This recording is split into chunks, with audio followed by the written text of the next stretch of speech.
Иначе нашиот говорник е директорот на јавното сообраќајно предпријатие Миша Николов. Добар ден.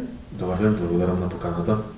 Изминативе неколку години додека сте вие на чело на предпријатието, неколку е видлива експанзија од реализација на проекти. Има, например, последниве неколку, првенствено да го земам, по последниве неколку децени за прв пат и се обнови возниот парк на јавното предпријатие. Набавени се нешто повеќе од 300 автобуси, ако не се лажам, двукатни. Имате минибуси за панорамско разгледување и нископодни.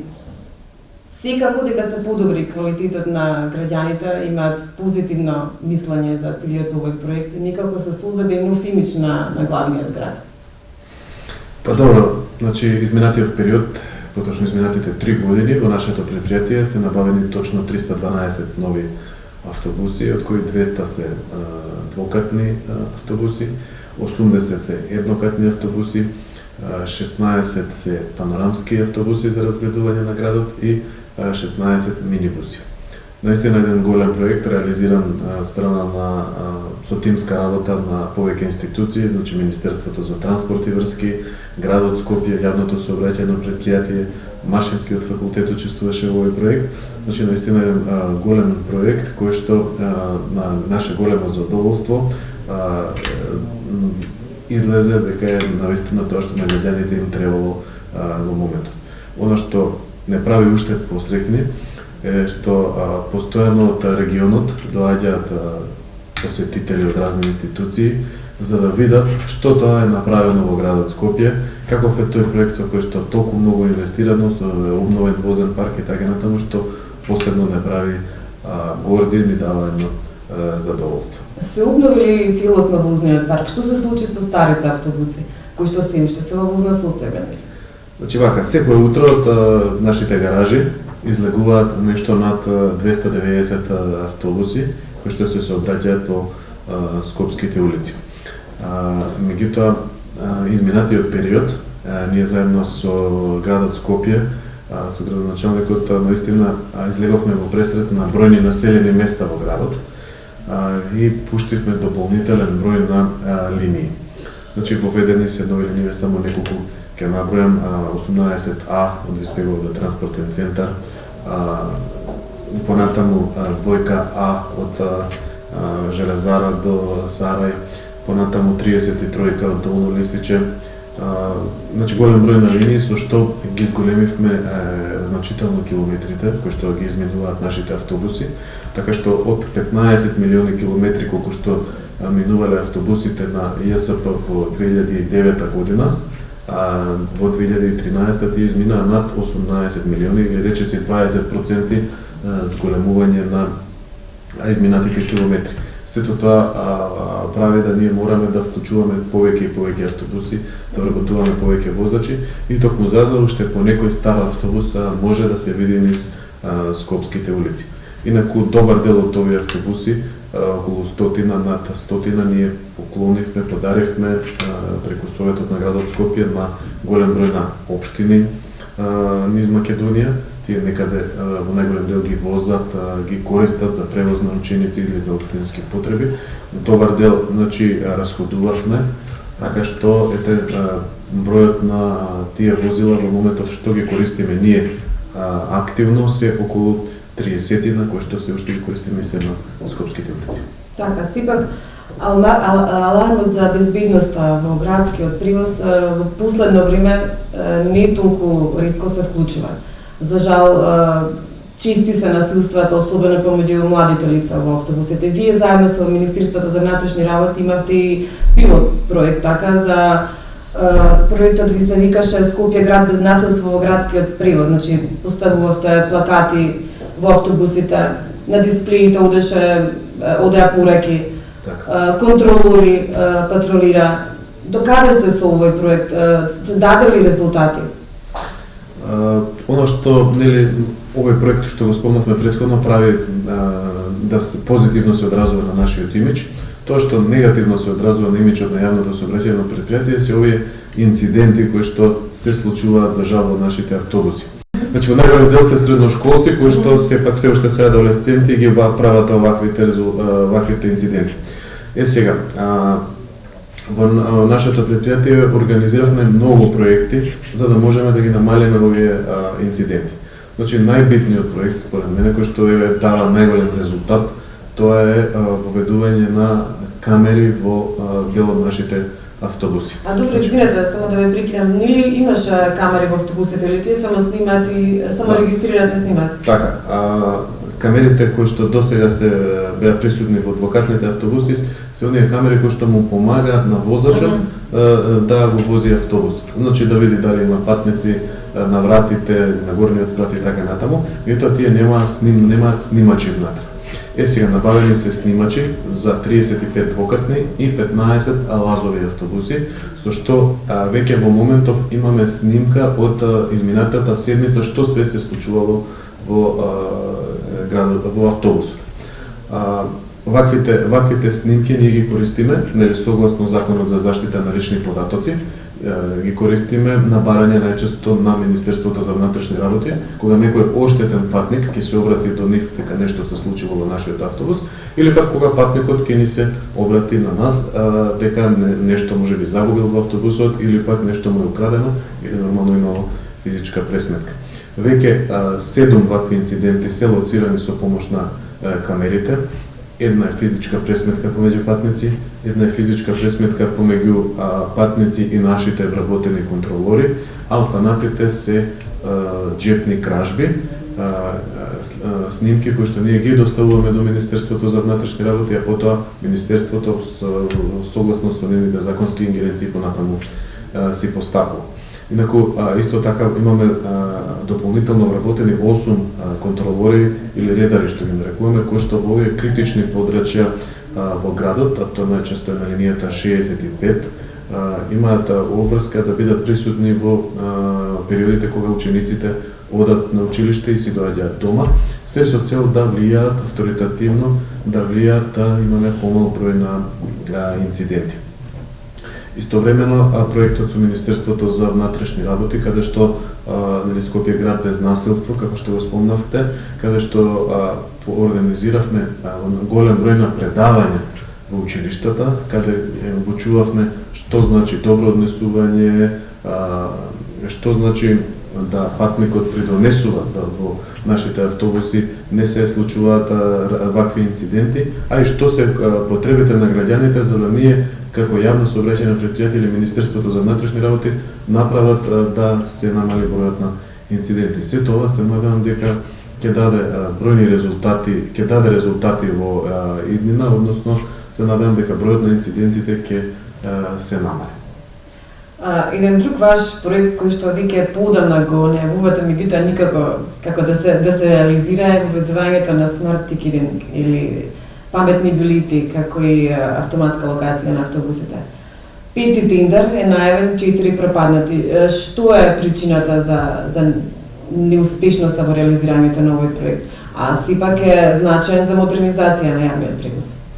Значи, проектот за автоматска локација на возилата, или така наречено fleet management, како и интелигентна електронска наплата на билетите, наистина е еден проект кој што треба да го реализираме, се трудиме да го реализираме, се надевам дека ќе го реализираме, кој што во голем дел ќе помогне да се олесни наплатата на билетите во нашите автобуси, а и оперативно на менеджментот на предпријатието ќе му овозможи да подобро раководи и управува со предпријатието, затоа што секој автобус на големи екрани ќе се следи до каде е, дали доцни, дали е на време, што се случува ќе имаме информации што се случува во автобусот од аспект на број на патници и така натаму во секое време, така што ќе може оперативно да се носат голем број на одлуки. Набавката на ваква опрема е еден комплициран проект, затоа што таа софистицирана опрема не се произведува во Република Македонија и за жал и ние, како и голем број на други градови во регионот, имаме неуспешни тендери. Ќе споделам само неколку информации. Во градот Белград, мислам дека околу дали 5-тиот, дали 6-тиот тендер беше успешен. Таму функционира. Да, таму функционира. Лидер во неуспешни тендери е Нови Сад со 13 неуспешни тендери. Значи, сепак комплицираноста, техничката комплицираност на овој проект прави да ние како ЈСП Скопје направиме грешки кои што понатаму не можат да се правно разрешат и мора да се поништи тендерот. Јас се надевам дека овој пети пат веќе нема да и постои ваква грешка и дека наистина ќе биде реализиран овој проект кој што треба да го овозможи сето ова што Може накратко само да ми објасните што всушност значи воведување на овие паметни билити? Значи, конечно хартините билити ќе се тргнат од употреба, се работи за припет картички, ќе се дополнува.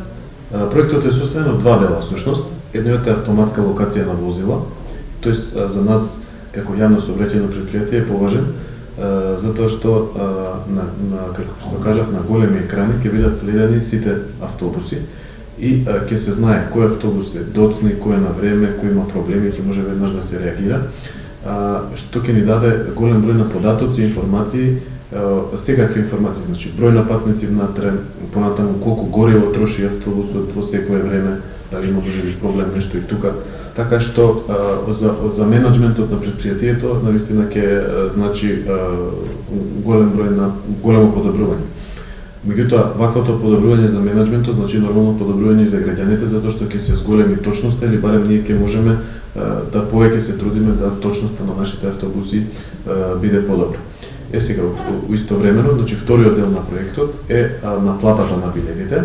Тоа се всушност така наречени електронски картички, кои што се припет картички, на кои што патникот ќе може да надополнува кредит колку сака, па потоа со секое патување да троши, а исто така ќе се има и за месечни билети како што имаме во моментот, а исто така тој систем ќе возможи да се воведат и други билети, дневни билети, неделни билети, значи зависно од потребите на јавниот превоз. Имате ли соработка со приватниците за овој проект? Ке може ли конечно, например, исти билет да се користи во јавниот превоз и во приватниот?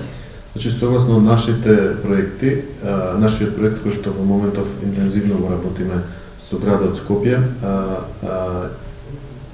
интенцијата е да финалниот продукт биде да еден ист билет важи и во јавното сообраќајно претпријатие и кај приватните превозници.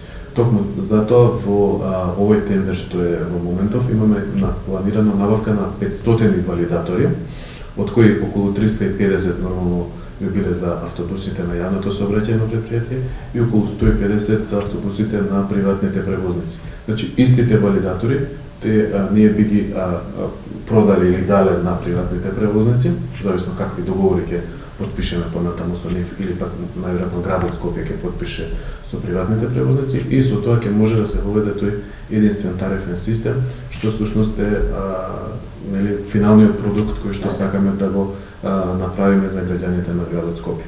Значи, ваквиот еден систем ќе овозможи да се реализира и овој проект за единствен тарифен систем во градот Скопје. Добро, и накратко евентуално за автобуските постројки и за дисплеите. До каде сте со овој проект? Уште колку дисплеи треба да се постават на автобуските постројки и да се заменат старите? Во проектот за Авел и Smart Ticketing планирани се уште 40 дисплеи, че доколку сега биде успешен тендерот, и 40 дисплеи на пофреквентни автобуски постојки ќе бидат поставени, значи дисплеи кои што во реално време прикажуваат кога ќе дојде автобусот на автобуската станица. Инаку досега имаме поставено 200 нови автобуски постојки. Согласно проектот треба да бидат поставени 226, значи зборам за настрешниците. Проектот ќе заврши во моментов со поставување на последните настрешници на булеварите Теодоси Гологанов и булеварот Трета македонска бригада, односно булеварите кои што во моментов се во изградба и кои што летово ќе бидат промовирани и тука ќе ги поставиме последните автобуски постојки и со тоа ќе заврши проектот за обнова на автобуските постојки. Истовремено, овие што се во моментов автобуски постојки ги вадиме и ги префрламе на околните населени места во руралниот дел на градот, за да можеме и таму, каде што немаме во моментов автобуски постојки, и таму овозможиме заштита од атмосферски влијанија за патниците кои што чекаат автобус. Така. Како дел од предизборната програма на водачката ВМРО ДПМН беше најавено и продолжување на шишерницата. изграда, значи од Средноводно до Капиштец. Дали успеа Жичарницата да се профилира како туристичка знаменитост на градов Нова? Како стоите со бројките за посетеноста? Колку е успешен овој проект? Жичарницата на Милениумски крст е проект кој што е многу поуспешен отколку што очекувавме на почеток. Значи, таа беше пуштена во употреба на 3 јуни 2011 година и на почетокот бројот на патници беше наистина голем, огромен. Она што ние можеби се плашевме на почетокот е дека кога патникот еднаш ќе се повози на Жичарницата, повторно нема да се врати затоа што ете тоа го видел како е и дека нема потреба да се врати повторно да дојде на Водно. Меѓутоа оно што се случува е токму спротивното. Од пуштањето на Жичарницата па до денес имаме континуиран пораст на бројот на патниците. И она што ни е големо задоволство е што голем дел од овие патници се странски државјани. Значи како туристите го посетуваат градот Скопје, на нивната агенда речиси секогаш е и посетата на Жичарницата Милениумски крст. Така што наистина задоволство ни е што имаме понад 250, до сега овие минати 2 години, 250.000 продадени билети за Жичарницата, што ете ние правевме споредба со Жичарницата во Загреб, Жичарницата во Салцбург, така што и тие имаат отприлика такви бројки, дури нашата има нешто поголеми од овие градови.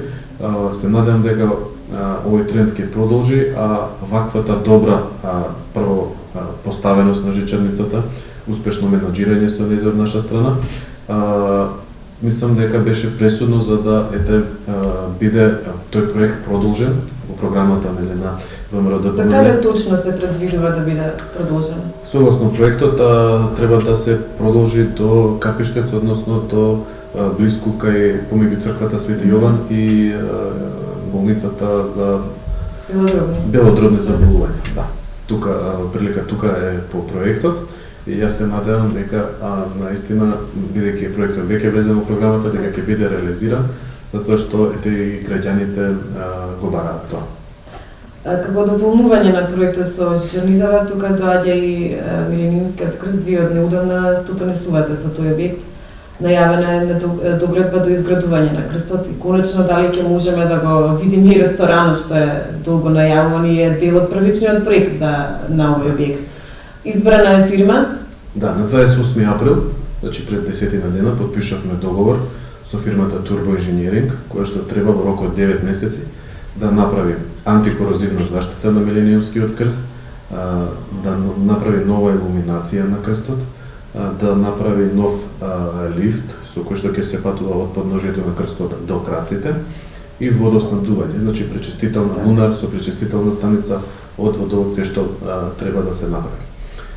Јас се надевам дека проектот ќе биде успешен, дека многу брзо ќе биде сето ова реализирано и ресторанот веќе е подготвен, значи тој ЈСП го издаде на познат скопски угостител, со што наскоро, значи во завршна фаза е наскоро ќе има свечено отварање на ресторанот, така што мислам дека летово можеме.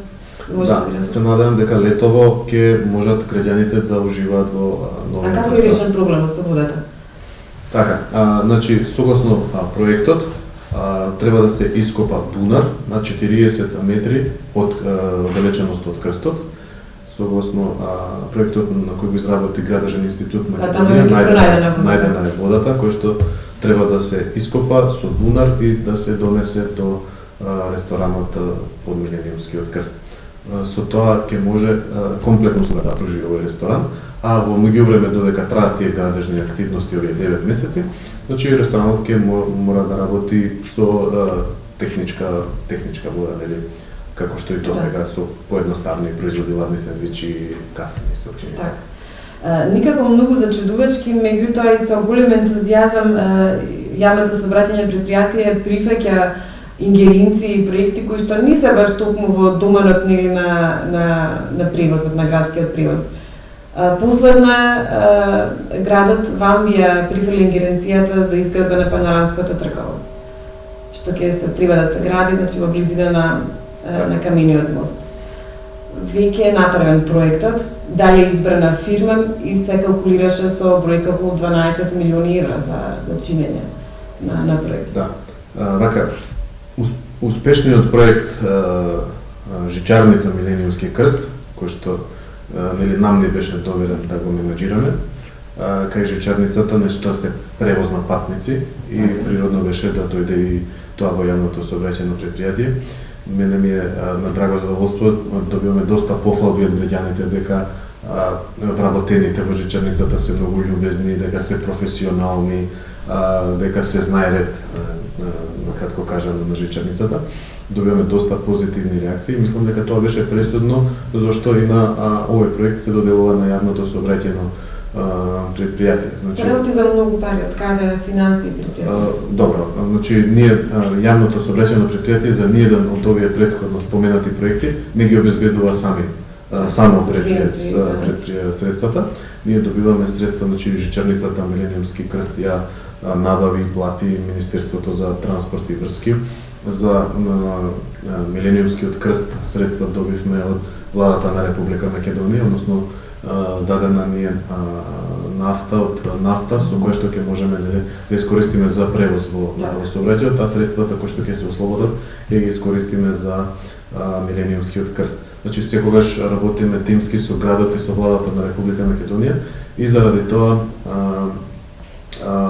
можеби успешно ги реализираме проектите. Значи проектот Панорамско тркало, мислам дека иако во моментов постои некој скептицизам меѓу граѓаните, ето морам да споделам со вас дека таков скептицизам постоеше и за жичарата, додека се градеше жичарата, имаше доста коментари од граѓаните, па зошто жичара, па имаме други потреби зошто жичара.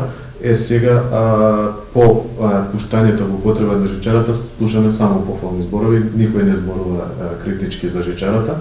Јас се надевам дека еден таков период постои сега и за Панорамското тркало, дека можеби во моментов постојат скептици за Панорамското тркало, меѓутоа еднаш кога ќе го наградиме, кога ќе го изградиме, кога ќе видат граѓаните дека ќе биде навистина убав проект, мислам дека ќе се смени мислењето, потполно исто како кај Жичарницата Милениумски крст.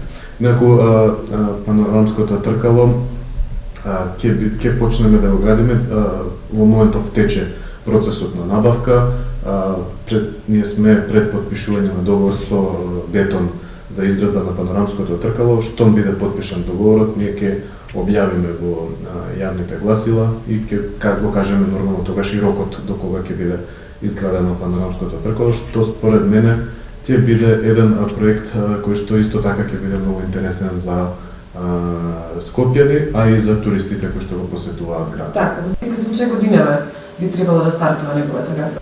Идни нови проекти што ги предвидува предпријатието за оваа година?